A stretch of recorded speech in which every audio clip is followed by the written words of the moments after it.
오늘은 조세 정책 하시는 거예요?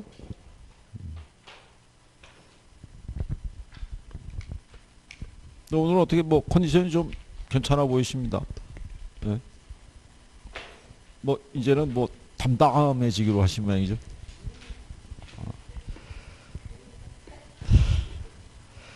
자, 페이지는 100페이지 가시면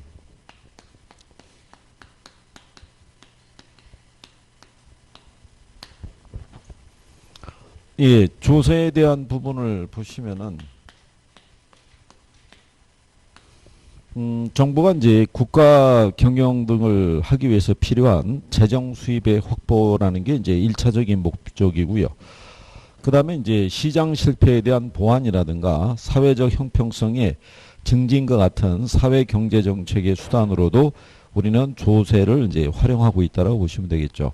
그래서 정부가 이 조세를 걷어가지고 이 국가 경영에 필요한 재원으로 쓰기도 하지만 이번에 왜 재난지원금 지원하듯이 어떤 사회적인 형평성이나 뭐 이런 거를 추구하기 위해서도 그 활용을 하고 있다라고 보시면 되겠죠. 어쨌든 1차적인 목적은 국가 경영 등에 필요한 뭐를 조달하기 위해서, 재원을 조달하기 위해서, 그렇죠? 근데 이제 부동산에 관련된 조세가 취득하고요, 예, 보유하고, 그 다음에 이제 그 매각을 할 때, 예, 그 돈이 이제 우리가, 여기서 이제 우리가 양도 이렇게 얘기를 하죠. 그래서 여러분 시험에는 요 보유에 관련해 가지고, 예, 국세가 이제 종합부동산세, 그 다음에 이제 지방세가 재산세.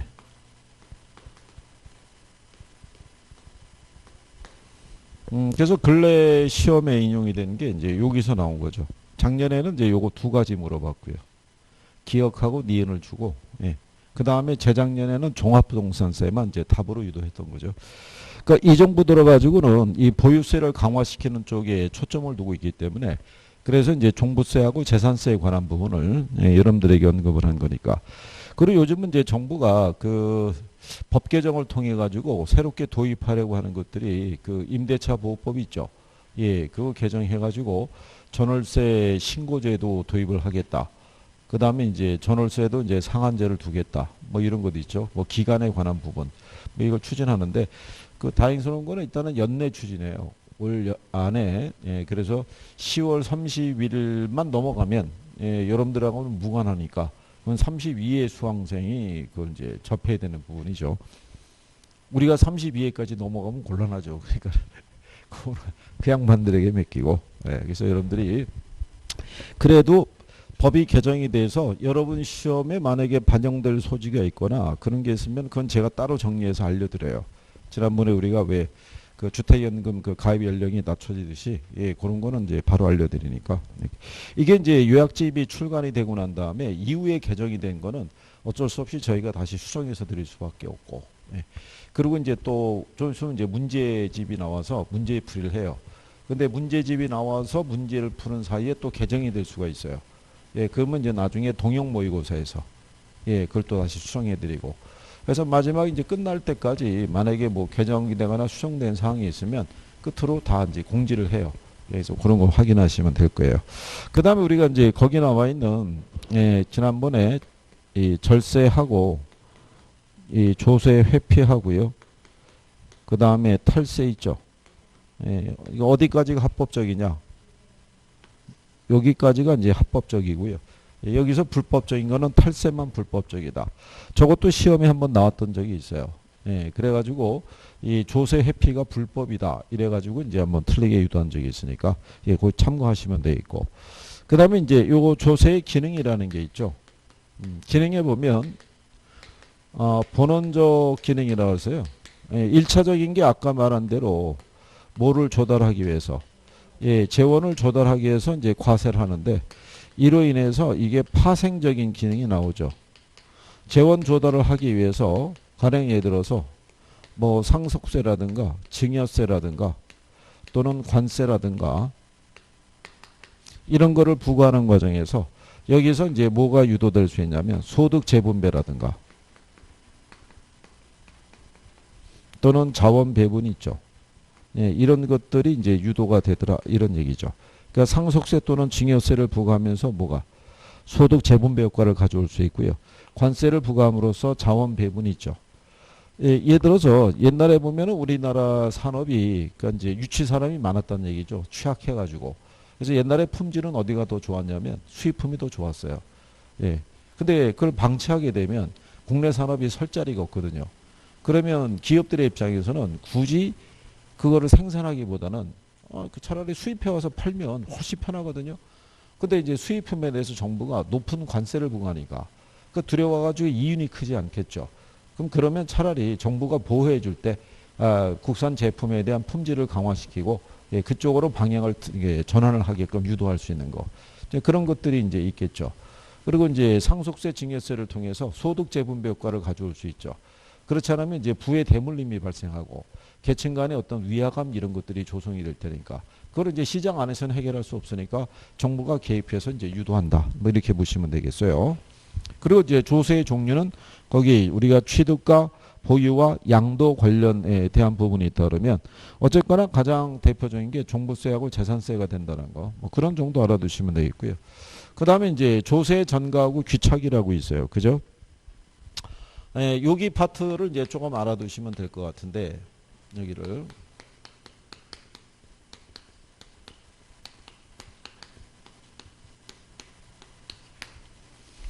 자, 우리가 이제 조세 전가하고 이제 귀착의 문제를 보시게 되면 정부가 조세를 부과했다고 그래가지고 그죠? 납세무자가 그 세금을 다 부담하는 건 아니죠. 예, 납세자하고 담세자가 틀리는 그런 경우가 발생할 수 있다는 얘기죠. 그리고 우리가 이제 실질적으로 누가 부담하느냐에 대한 부분이 세금의 귀착 관계다 이제 이런 얘기죠. 그래서 이제 그 관계를 이제 여러분들이 우리가 이제 배워가시면 되는데 나중에 이제 여러분들이 그 알아두실 거는 만약에 정부가 조세를 어떻게 해야 되냐면 부과하죠. 부과할 때 수요자에게 조세를 부과하면 수요자 부담이 커지고요. 이거를 공급자에게 부과하면은 공급자 부담이 커진다. 맞아요, 틀려요. 조세를 정부가 부과하잖아요.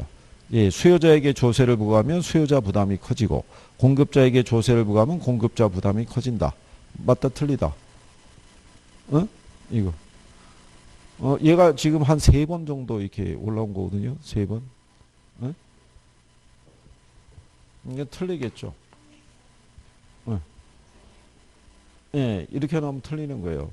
이 조세 전가와 귀착의 문제는요. 이게 수요자에게 부과했다고 수요자의 부담이 커지고 공급자에게 부과했다 해서 공급자 부담이 커지는 게 아니라 수요와 공급 곡선의 탄력성에 따라 틀려져요.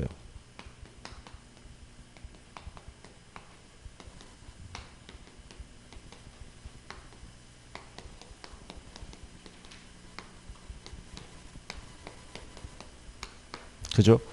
그래서 이것도 시험에 나온 건데요. 상대적으로 탄력성이 작은 쪽이 있죠. 여기가 부담을 더 많이 해요.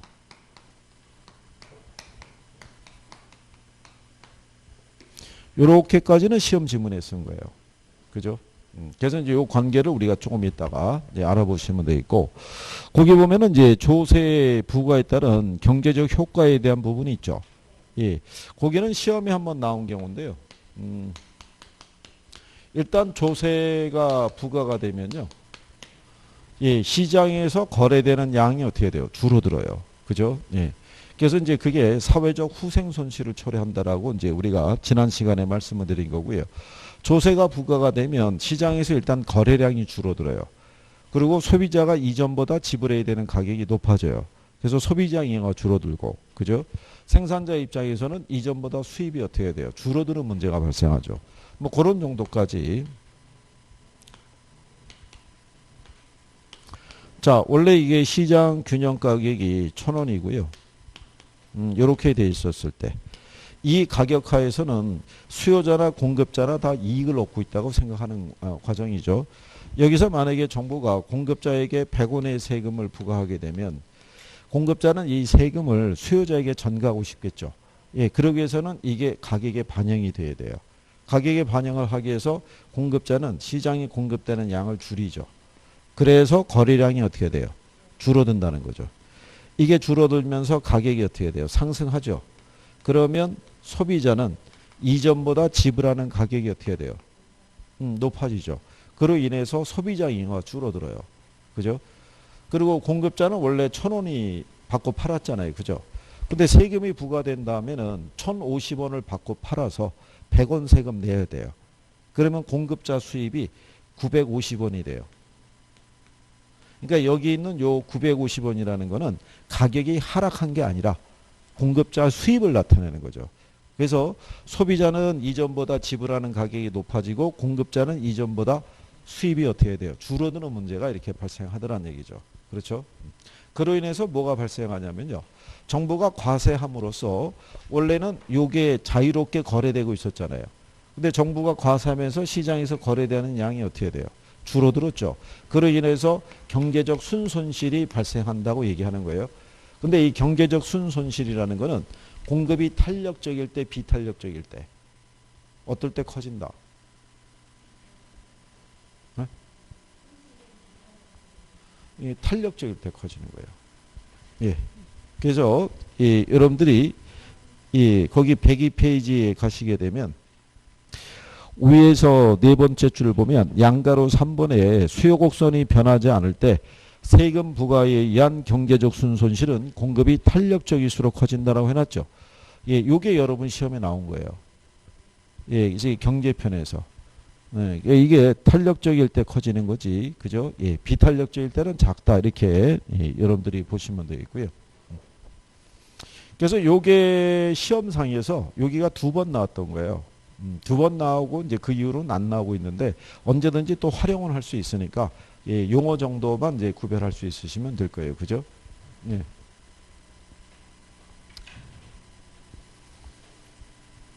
그래서 이제 그 내용 관계를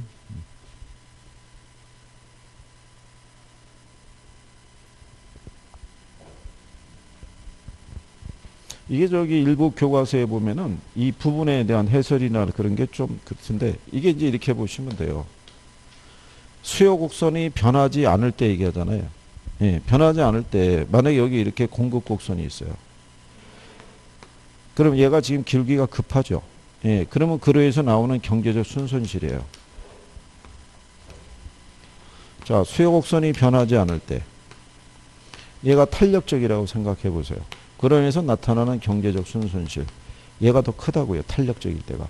비탄력적일 때가 적고. 그 얘기예요. 그래서 그런 정도 이제 구별하시고요. 그 다음에 102페이지 거기 탄력성과 조세 귀착이라고 해놨죠. 예. 요거는 이제 여러분들 모의고사 뭐 이렇게 외부 이렇게 뭐 보고 그러면요. 잘 물어보는 게 이제 그거죠. 예, 탄력성과 조세 귀착에 대해서.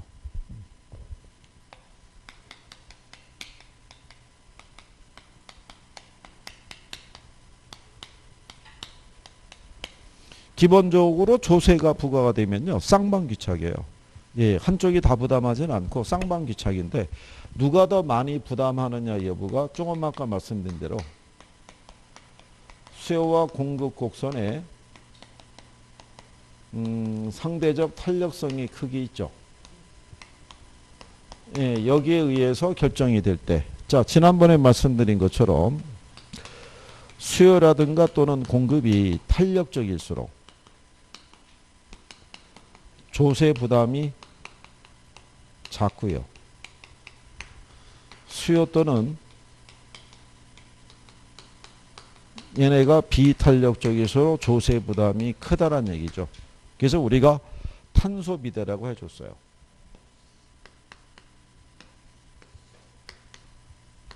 그죠?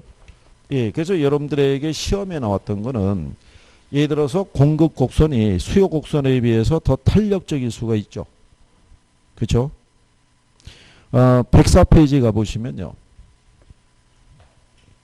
하단에 기출문제 지문 나와 있죠. 예, 거기 보시면은 자 4번 지문이 있죠. 수요 곡선이 공급 곡선에 비해서 더 탄력적이면 이렇게 해놨잖아요. 그럼 누가 더 탄력적이에요? 수요가 탄력적이니까 수요자에 비해서 공급자의 부담이 더 커지죠.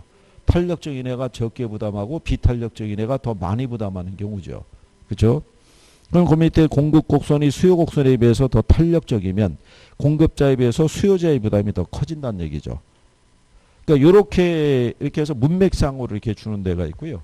아니면은 뭐 이렇게 얘기할 수 있죠. 공급이 탄력적이고 수요가 비탄력적인 시장에서 조세가 부과가 되면 누가 더 많이 부담하겠어요? 여기 얘가 비탄력적이잖아요. 그러니까 얘가 더 많이 부담하는 거죠. 탄력적인 애가 부담이 적어지는 거죠. 뭐 이렇게 문장을 쓰거나 이렇게 문장을 쓰거나 뭐 이런 경우야. 그러니까 뭐 그런 정도는 여러분들이 구별할 수 있을 거라고 이제 생각하는 거죠. 근데 요거는 자, 이 쌍방귀착에서 누가 조금 더 많이 부담하는 여부고요. 한쪽에서 모두 부담하는 경우도 있어요, 없어요? 있죠. 그게 이제 우리가 일방귀착이라고 그랬죠. 근데 일방귀착의 논리가 들어가면 완전이라는 표현이 들어가요. 근데 요거는 우리가 이제 이렇게 표현했었죠. 수요가 완전 비탄력적이면 누가? 수요자가. 수요가 완전 탄력적이면 공급자가.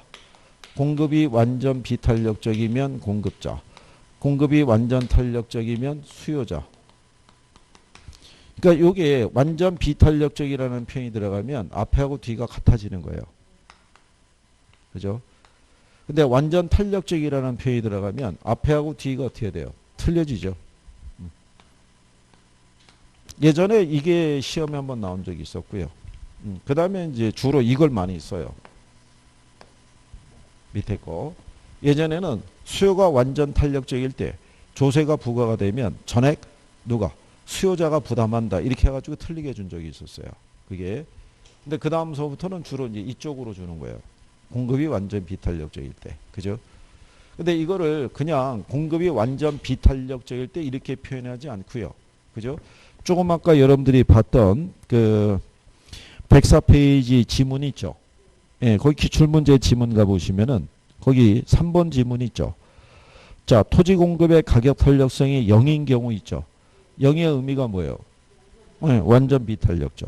자, 그럴 때 조세 부과 시 토지 소유자가 전부 부담하게 된다라고 해놨죠. 이게 그때 회차의 답이었었어요. 올바른 거 고르라고 그랬을 때. 그죠? 그러면 말 그대로 공급의 가격 탄력성이 뭐라고 그랬어요? 0. 그럼 완전 비탄력적이잖아요. 그럼 누가 부담해야 돼요? 공급자. 근데 이 공급자의 표현을 토지 소유자라고도 얘기할 수 있고요.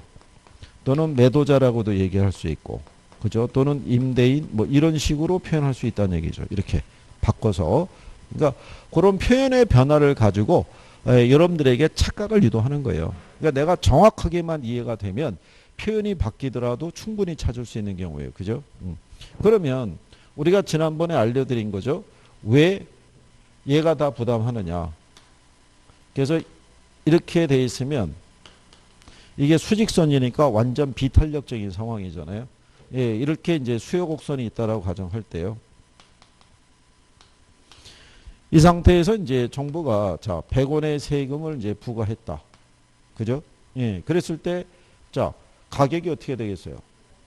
어? 여기서 항상 얘기하는 게 얘가 지금 한 6번 정도 등장했거든요. 칠판에. 예, 그러면서 제가 꼭 물어봤어요. 가격이 어떻게 되느냐?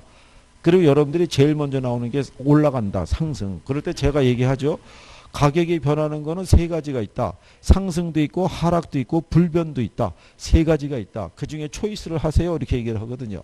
그래서 상승은 일단 버린 거 아니에요. 그죠? 예. 그러면 뭐겠어요? 불변이라고요. 불변. 변하지 않는다고요. 그래서 얘가 다 부담한다고요.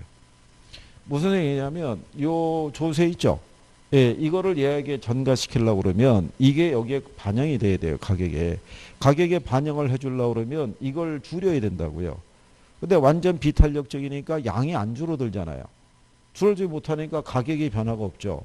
그럼 결국 공급자는 1,000원 받고 팔아서 자기가 100원 세금 다 내야 되는 거예요. 그러니까 공급자 수입이 이렇게 줄죠. 그렇죠? 무슨 말인지 이해하시겠나요? 네. 이렇게 하니까 기억은 나시죠? 그렇게 했었던 기억이. 그죠? 예. 그러니까 그래서 이제 그런 내용 정도 예, 알아두시면은 이제 무난할 거고요. 그런 내용들은 다 똑같다라고 이제 여러분들이 보시면 돼요. 그래서 거기 그 재산세의 귀착 관계라든가 그 밑에 가면 임대주택 시장의 경우 있죠. 예, 거기도 다 마찬가지예요. 이게 모든 요건이 그러니까 제목이 임대주택 시장으로 달고 들어오더라도 탄소비대 논리라든가 그 다음에 일반기착의 논리 있죠. 그런 다 동일하게 적용이 된다라고 예, 여러분들이 보시면 되겠죠. 그리고 이제 그 밑에 가면 6번에 주택시장의 영향이라고 있죠. 거기 볼 때 우리가 일반적으로 신규 주택이 있고요. 재고 주택이 있잖아요. 예, 그러면 어느 게 더 공급이 비탄력적이냐면 신규 주택이 더 비탄력적이에요. 생산 공급이니까. 그렇죠? 예. 근데 이제 여기서 보게 되면은요, 그 고소득층은 신규 주택을 소비하고 저소득층은 중고 주택을 소비한다고 가정해 있을 때 이 신규 주택이 공급에 있어서 생산 기한을 필요로 하니까 기존 중고 주택에서 공급이 비탄력적이라 할 수 있죠. 그런데 정부가 고가주택이든 저가주택이든 관계없이 일률적으로 세금을 부과하게 되면 역진세적인 효과가 나타날 수 있다 이거죠. 왜냐하면 이제 주로 신규 주택을 소비하는 사람들이 고소득층인데 그 사람들의 공급에 대한 건 비탄력적이기 때문에 오히려 뭐 이런 결과가 나올 수 있다 이런 얘기죠.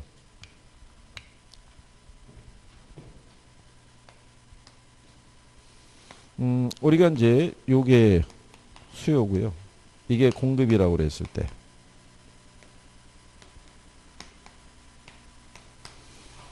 이게 이제 우리가 기울기를 일반적인 기울기를 놓고 보게 되면 얘가 탄력이고 상대적으로 급하니까 비탄력적일 때 그죠? 그러니까 비탄력적인 애가 무슨 주택이라는 거야? 신축이라는 얘기죠. 이럴 때 과세를 정부가 얘한테 하게 되면 일률적으로 신축이나 고가나 그러면 얘네는 이 세금이 부과된 것만큼 시장이 거래되는 양이 어떻게 돼요? 이렇게 줄어드는 문제가 발생하죠. 그럴 때 이렇게 가격이 올라간 부분은 요만큼이고요. 그 다음에 이제 요거 팔아가지고 우리가 나머지가 요만큼 부담을 한다라고 그랬을 때, 이거 이제 그 세금에 대한 부분이죠. 수입에 대한 부분. 요거를 보시게 되면 수요자의 부담이 상대적으로 적죠. 예, 그럼 왜 그러냐면 지어서 들어올 때까지 뭐가 많이 걸리니까. 시간이 많이 걸리는 거죠. 근데 이제 반대로 이렇게 했었을 때 이런 식으로 돼 있다고 가정하는 거죠. 이런 상태에서 만약에 과세를 하게 되면 얘는 이제 탄력적이니까 무슨 주택이다. 중고주택이다. 그러면 이렇게 우리가 과세하게 되면 얘가 역시 공급 곡선이 상방 이동해요. 그러면 거래량이 줄어들면서 가격이 올라가겠죠. 예, 이렇게 그죠? 그러면 여기는 이게 신축주택이고 이걸 소비하는 사람들이 고소득자, 이거를 소비하는 사람들이 저소득층이에요. 근데 고가나 저가주택이나 일률적으로 과세하게 되면 고가주택을 주로 소비하는 소비자들은 세금의 부담을 적게 안게 되는데 저가주택을 주로 소비하는 사람들은 조세 부담이 어떻게 돼요? 상대적으로 커지죠. 이건 이제 공급자의 가격이니까. 그래서 그림에 대한 기울기를 놓고 보게 되면 누가 더 세금의 부담이 크다.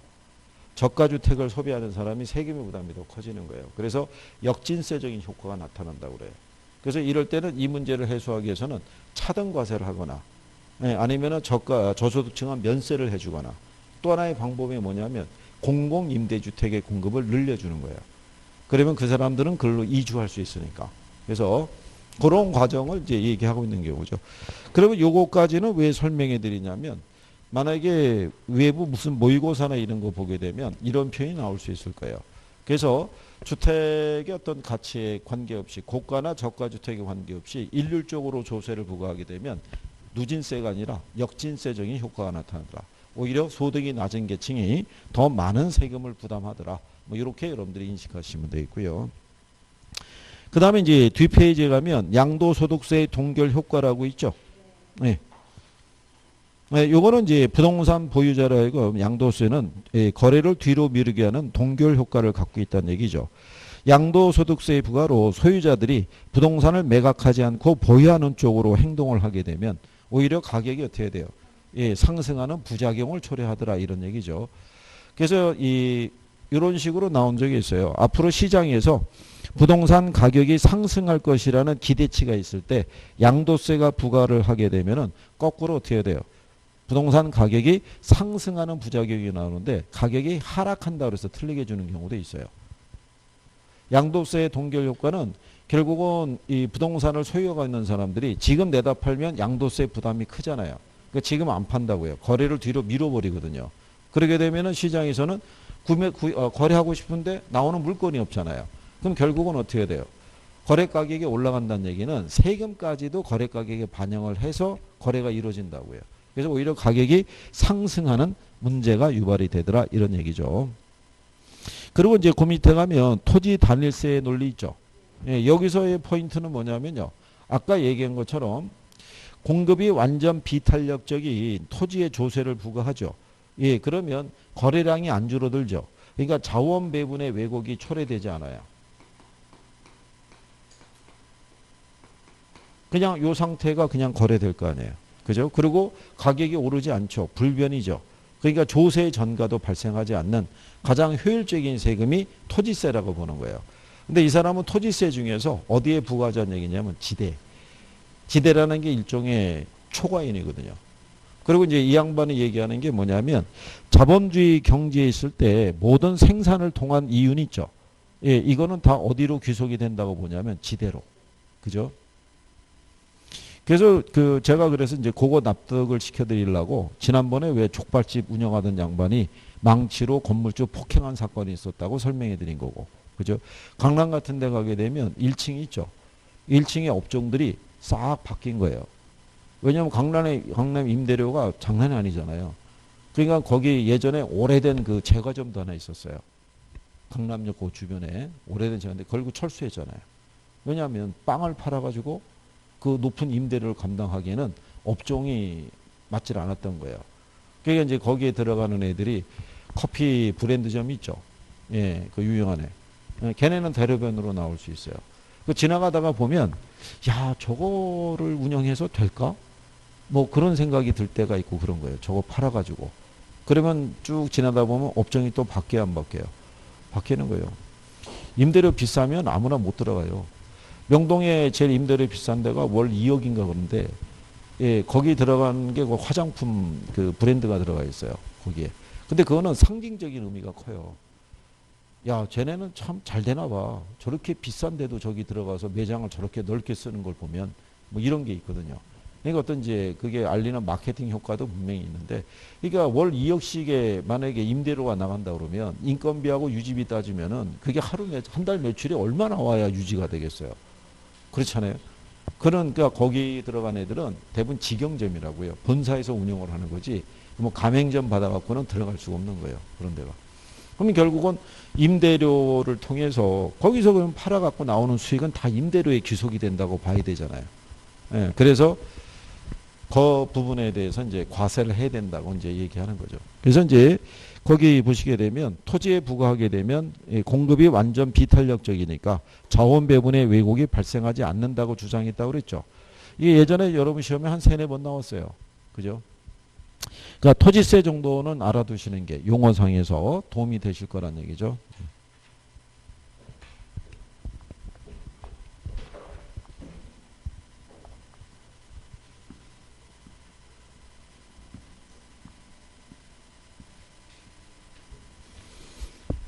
자, 그 다음에 이제 여러분들이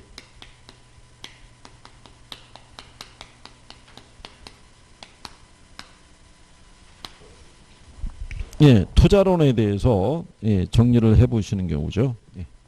아, 여기 투자론은요.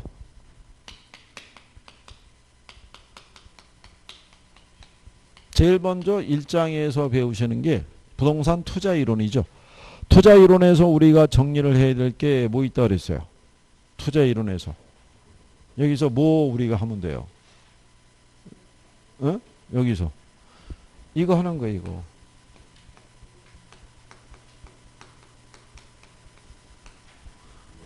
위험과 수익에 대한 것 있죠. 예. 여러분들이 저기 기출문제집 보시게 되면 투자란 들어와서 포트폴리오 이론 나온 데까지 있죠. 그 출제된 애들 중에서 제목이 이게 제일 많은 거예요. 위험과 수익이. 예? 예. 그러니까 주로 이걸 물어본다는 거예요. 그러니까 거기에 관한 우리가 기본적인 이해가 돼 있으면 어느 거를 정리하면 되겠구나 이런 게 나오는 거예요. 그러니까 여러분들이 투자라는 게 거기 그 개념을 보시게 되면 장래 현금 수입과 현재 현금 지출 있죠. 이거를 교환하는 거를 우리가 투자라고 그러잖아요. 이렇게. 근데 지출은 현재에 이루어지고요. 그죠? 수입은 미래에 발생하잖아요. 근데 미래라는 거는 우리가 100% 장담할 수는 없죠. 그렇잖아요. 그렇다고 해서 내가 투자해서 미래 어느 정도 수익이 나올지를 전혀 모르는 상태에서는 투자할 수는 없어요. 그래서 여러분들에게 최소한의 정보는 줘요. 그게 확률에 관한 정보예요. 미래 경제 상황이 호황일 수도 있고 불황일 수도 있고 정상일 수도 있다는 그 확률 값이 주어지면 우리는 그거를 토대로 이걸 추정해요. 예상 기대 수익률 있죠. 이거를 추정을 해요. 그런데 시장의 투자안이 이렇게 구성이 되어 있을 때 얘는 기대 수익률이 10%고요. 얘는 8%고 얘는 5%예요. 그러면 투자안이 한 3개가 있는데 그중에 A라는 투자안이 기대 수익률이 제일 크잖아요. 그러면 얘를 선택해서 투자하거나 그러진 않아요. 얘가 제일 높더라도 반드시 투자자는 얘하고 비교하는 거예요. 요거 수익률하고. 그죠? 그래서 얘가 얘보다 커야지 내가 위험을 감수하고 투자할 수 있다는 거예요. 그래서 원래는 내가 요구하는 수익률이 9%잖아요. 그러면 얘가 크니까 투자하겠죠. 근데 만약에 시장이 진 것 같은 불확실성이 있죠. 코로나 뭐 이런 사태가 있어서. 그래서 얘가 9%가 아니라 몇 프로로 올라가면 그럼 그만큼 위험이 커졌다는 얘기예요. 그러면 이거를 상쇄시킬 만한 그 이상의 수익을 기대했을 때만 나는 투자할 수 있다는 거예요. 그래서 투자자는 항상 기대 수익률하고 뭐를 요거 수익률을 비교하는 거예요. 그래서 요게 시험 지문에 그냥 꾸준히 들어오는 거예요. 스탠다드하게. 그래서 얘가 얘보다도 더 큰 수익을 기대할 수 있으면 우리는 투자가 이루어져요. 그때 투자의 결과로 나오는 게 실현 수익률이에요. 그러니까 이거는 투자의 결과로 나오기 때문에 투자를 실행하는 시점에서는 알 수가 없어요. 그러니까 투자를 할 것이냐 말 것이냐 여부는 실현 수익률하고 비교할 수는 없어요. 그러니까 얘하고 비교하는 거예요. 무슨 말인지 아시겠죠? 근데 투자의 결과가 나왔을 때 이 결과가 내가 예상했던 거에서 크게 벗어나지 않을 수도 있죠. 근데 내가 예상했던 것보다 더 큰 수익이 나올 수도 있고 더 작은 수익이 나올 수도 있어요, 없어요? 이게 위험이라는 거예요. 투자자가 기대했던 상황과 전혀 다른 결과가 발생하는 것 있죠. 그걸 우리가 위험이라고 그래요. 무슨 말인지 이해하시겠나요? 그러면 투자자 입장에서는 내가 예상했던 거하고 결과가 다르게 만들어줄 수 있는 요인이 어떤 것이 있는지는 알아야겠죠. 그게 뭐가 있겠어요? 저게 이제 사업 위험이라는 것도 있고 인플레 위험이라는 것도 있고 법적인 위험이라는 것도 있고 이런 여러 가지 위험적인 요소가 있어요. 그죠? 그럼 걔네들이 어떤 성격을 갖고 있는지는 알아야겠죠.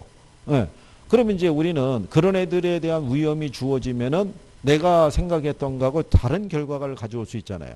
그러면 그거를 어디에 반영할 수도 있어야 돼요. 요구 수익률에 반영할 수 있어야 돼요. 그죠? 왜 그러냐면 일반적으로 투자자는 위험과 수익은 비례 관계라고 생각해요. 내가 부담하는 위험이 커지면 요구하는 수익률도 어떻게 해야 돼요? 커져야 돼요. 그랬을 때 내가 이게 커지면 위험을 감수하고 투자 들어갈 때 거기서 기대하는 수익률은 이거 이상의 수익을 기대할 수 있을 때 나는 들어갈 수 있는 거예요. 그리고 내가 이제 투자를 들어갈 때 내가 감수해야 되는 위험 중에 보게 되면요. 내가 조금만 노력하면 내가 부담하는 위험을 줄일 수도 있는 거예요. 그렇죠? 가장 기본적인 게 뭐겠어요? 포트폴리오 구성하는 거예요. 분산 투자. 그러면 포트폴리오 이론이 뭔지는 알아야 되잖아요. 그렇죠? 그러니까 그런 내용 등에 대해서 여러분들이 배우시는 거예요. 여기서. 그래서 이제 용어에 대한 것만 잘 이해하시면 무난하게. 그리고 거기 보면 부동산 투자의 특징이라고 해놨죠. 부동산 투자의 특징 중에 하나가 소득 이득과 뭐를 향유할 수 있다. 자본 이득을 기대할 수 있더라. 그래서 일반적인 이 종합 수익률은요. 소득 이득률하고 뭐를 합하냐면 자본 이득률을 합하게 돼 있어요. 거기 박스에 보시면은 주택 투자의 기간별 현금 흐름을 기초로 소득 이득률과 자본 이득률을 산정한다고 그러죠. 일기를 보면은 기초의 주택 구입 가격이 1억 원이에요. 그죠? 예. 근데 1억 원을 투자해가지고 기말에 순영업소득이 1,000만 원이란 얘기죠. 예. 그러면은 소득 이득률이 10%겠죠. 근데 기말에 이 물건의 평가 가격이 5천만 원으로 평가가 됐어요. 그러면 주택 가치가 하락했다는 얘기죠. 예. 그러면은 가치가 50%가 어떻게 돼요? 줄었을 거 아니에요. 그러면 일기의 종합수익률이 있죠. 예. 소득 이득률은 10%가 발생했는데 자본이득률은 마이너스 40%잖아요. 그러면 일기의 종합수익률은 얼마가 되겠어요? 일기의 중에 50%죠. 예. 마이너스 50%. 그죠? 그럼 얘는 마이너스 얼마? 예, 40%죠. 일기가. 근데 2기를 가보게 되면 5천을 투자했죠. 근데 기말의 순영업소득이 1,000만 원이죠. 5천 투자해서 1,000만 원이면 예, 20%예요. 소득이득률이. 근데 기말의 평가 가격이 1억 원이란 얘기죠. 5천 투자해서 얼마? 1억이니까 배로 이제 올라간 거죠. 그러면 그 수익률이 몇 프로? 100%죠. 그러면 2기는 120%가 나오죠. 자, 그럴 때 1기와 2기의 평균적인 수익률이 있죠. 네, 얼마겠어요? 1기와 2기의 평균적인 수익률.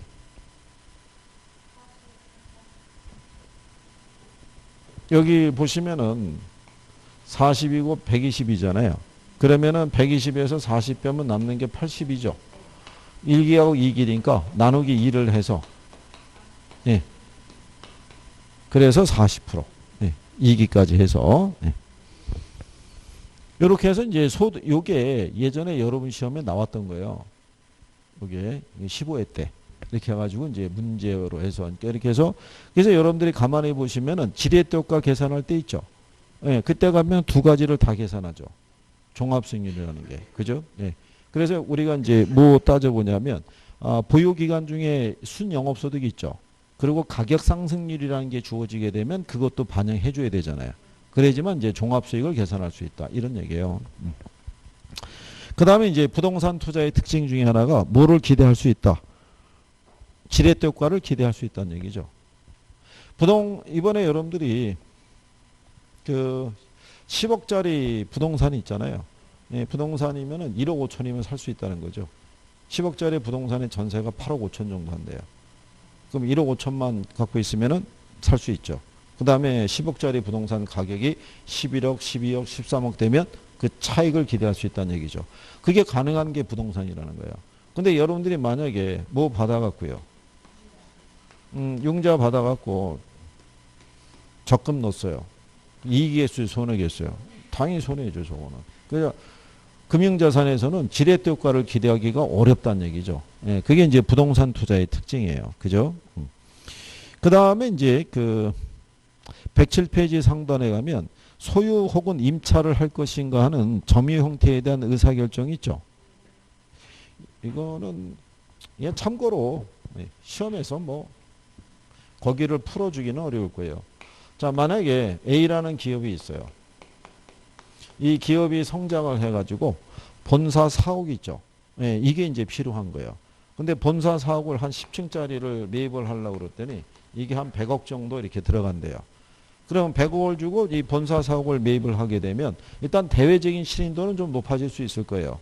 보유하고 있는 이제 자산도 늘어났고, 야, 이게 뭐 회사가 잘 되나 보다. 본사 4억도 한 100억대 정도의 빌딩을 갖고 있으니까. 이런 방법이 하나 있고요. 얘를 이렇게 들어가지 않고요. 보증금 10억 주고요. 임대료 얼마를 주고 5천을 주고 세를 들어갈 수도 있어요, 없어요? 네, 세를 들어가게 되면 자, 보증금 10억을 예를 들어서 10억을 넣었잖아요. 그럼 남는 돈이 90억이 있잖아요. 이거를 다른 사업에 운영을 하게 되면 운영에 따른 수익이 나올 수가 있겠죠. 무슨 말인지 아시겠나요? 어느 게 더 난 것인지에 대한 결정을 할 수도 있다 이런 얘기예요. 그래서 부동산은 이게 가능한 자산이라는 거예요. 내가 내 소유로 매입할 수도 있고 아니면 내가 오히려 세를 들어가서 나머지 여유 자금을 갖고 운영 자금으로 쓸 수도 있다 이런 얘기예요. 그죠? 예. 그래서 이런 게 발달한 기법이 셀스 앤 리스백 그 개념이라고 보시면 돼요. 그러니까 보유 부동산을 매각을 하는데 그 조건으로 그 물건을 계속해서 임대차에서 쓰는 거예요. 예. 그럼 일단은 매각을 하면서 현금이 들어오잖아요. 그럼 그걸 가지고 부채 비율이나 이런 거 낮출 수도 있고 아니면은 다른 사업에 필요한 자금으로 활용할 수도 있고 뭐 그런 개념이라고 생각하시면 돼요. 그죠? 자, 그래서 이제 그런 내용이고요. 예, 그 다음에 그 이자라든가 감가상각에 대한 절세 혜택이 있죠. 예, 이런 걸 또 기대할 수 있다는 거. 장기 보유에 따른. 예. 그래서 이제 그게 특징이고요. 실상 그래서 제가 볼 때는 요거 특징이 있잖아요. 예, 이거 빼버리고 요게 개념이 나고 난 다음에 그 옆에 가면 부동산 투자의 위험과 수익이라고 있죠. 예, 그렇게 연결되면 맞는 거예요.